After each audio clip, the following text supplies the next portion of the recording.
outside. May I now request Shri S. Jayapal Reddy ji, Honorable Union Minister for Petroleum and Natural Gas, to kindly make the much-awaited convocation address.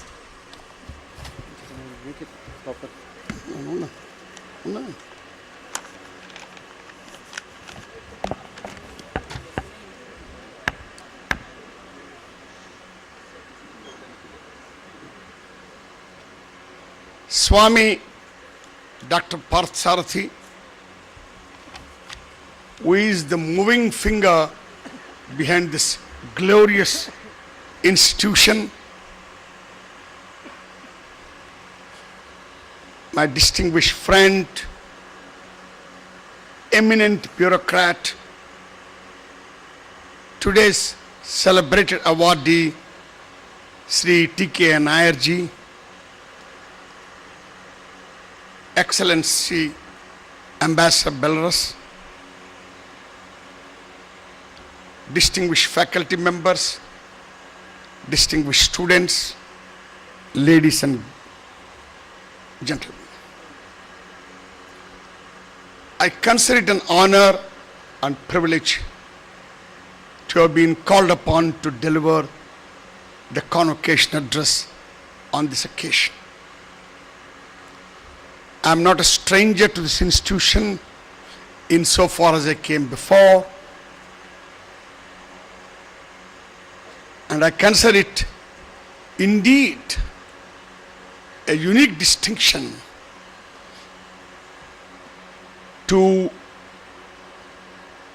throw upon this beautiful building which houses this institution and which I am sure will grow from strength to strength in the years to come. On an occasion of this kind, I shall come prepared with a written text, which I could not because of number of political administrative distractions. I choose to speak on certain favorite facets of Swami Vivekananda's personality and philosophy. Swami Vivekananda was one of those rare genius in history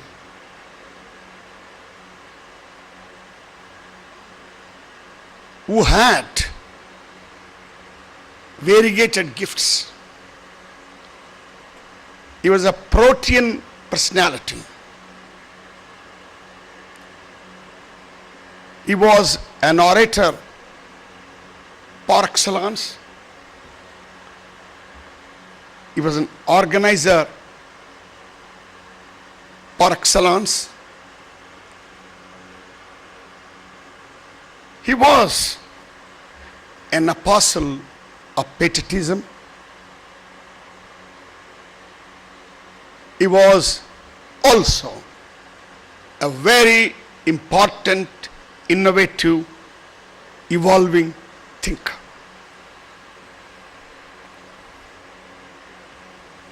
All of us, from people like Nair, even before that, Sri Aurobindo, to Netaji, to Gandhi,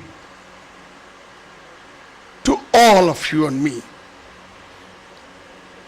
we have all been influenced in varying degrees by the patriotic spirit that Swami Vivekananda represented.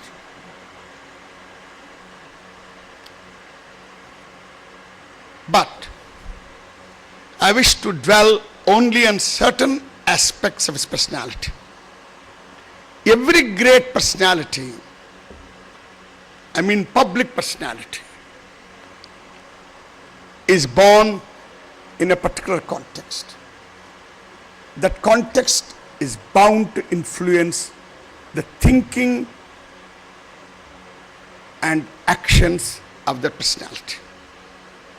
Let's all recall that he was born in 19th century. India was struggling to regain confidence in itself. It was also confronting the challenge from British rule. At the same time, was seeking to modernize itself. The context into which he was born is relevant. It was so for Lord Buddha, it was so for Shankaracharya, it was so for Gandhi, who came later. All these public personalities were influenced by the respective historical backgrounds. But they also left their own indelible imprints on their time, which have become part of our common heritage and legacy. Swami Vivekananda aroused pride in all of us, in the past of India, in the need to awaken Hinduism and India as well. But he was also a severe critic of some of the frailties of our society. We should never forget that. In the last decade of 19th century, he was acutely aware of and alive to the great weaknesses. In fact, when he visited Kerala, the state from which Mr. Nair comes, he was awestruck by the evils that were wrought on society by the caste system. He called Kerala a mad country.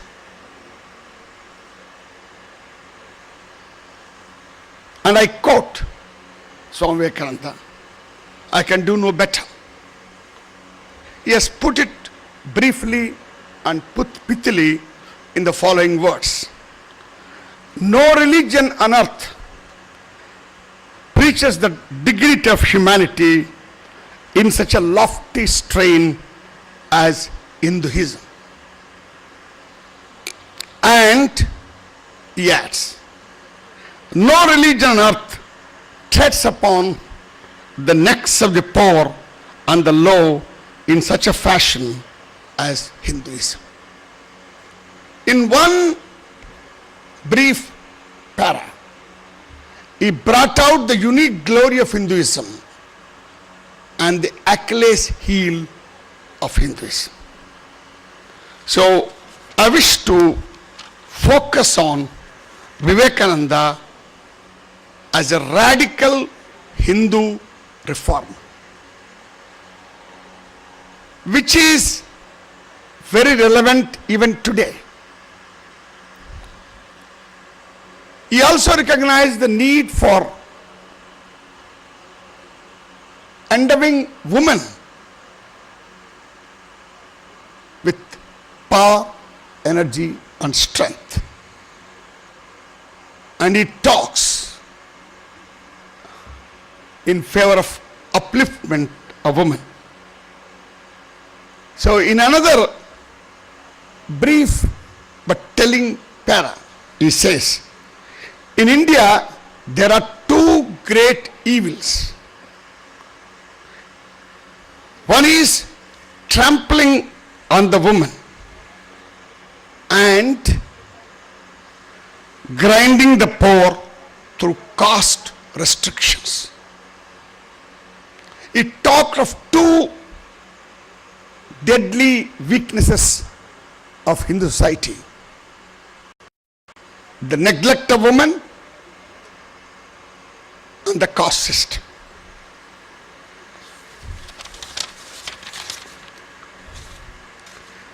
while he was arousing pride in ancient India, he was simultaneously conscious of the cultural diversity of India, the ethnic diversity, religious diversity, linguistic diversity, and what have you. And I quote in a beautiful long para, he says, India is a veritable ethnological museum. Possibly the half-ape skeleton of the recently discovered Sumatra link will be found and searched here too. The dolmens are not wanting. Flint implements can be dug out almost anywhere. The lake dwellers, at least river dwellers, must have been abundant at one time. The cavemen and leaf wearers still persist. The primitive hunters living in forests are in evidence in various parts of the country. Then there are the more historical varieties, the Negrito-Calarian, the Dravidian, the Aryan. To these have been added from time to time dashes of nearly all the known races, a great many yet unknown, various breeds of Mongoloids, Mongols, Tatars, and the so-called Aryans or the philologists. Well, here are the Persians, the Greek, the Yunchi, the Han, the Chin, Scythian, and many more, melted and fused. The Jews, Parsis, Arabs, Mongols, down to the descendants of the Vikings and the lords of the German forests, yet undigested. An ocean of humanity composed of these races, waves seething, boiling, struggling, constantly changing form, rising to a surface, spreading and swallowing little ones, again subsiding. This is the history of India. Who else in the history of India has written more gloriously than Swami Vivekananda about the bewildering, or if you like, dazzling diversity of India's society? He further says, race, religion, language, government, all these together make a nation. The elements which compose the nations of the world are indeed very few, taking race after race compared to this country. There have been the Aryan, the Dravidian, the Tatar, the Turk, the Mughal, and the European, all the nations of the world, as it were pouring the blood into this land. Of languages, the most powerful, most wonderful conglomeration is here of manners and customs. There is more difference between two Indian races than between the European and the Eastern races.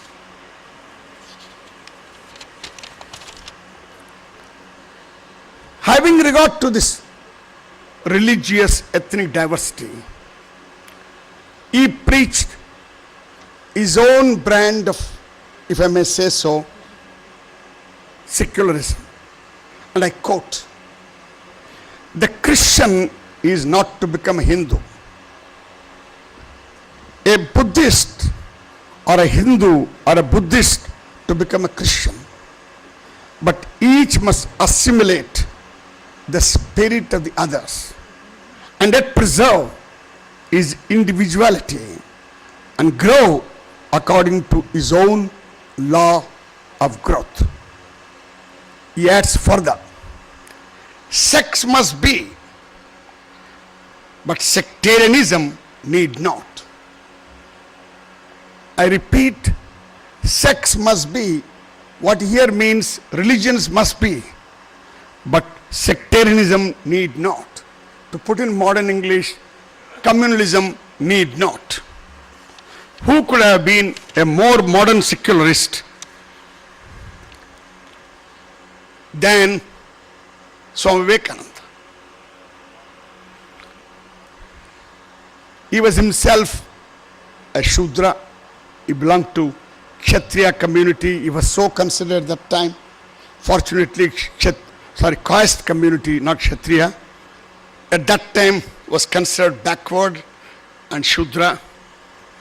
But today it's not. And he was not being permitted to enter some temples. And he does refer to that. I don't want to inflict that strong passage to you, on you, but I will only quote a part of it. I just referred to this. I am not at all hurt if they call me a Shudra.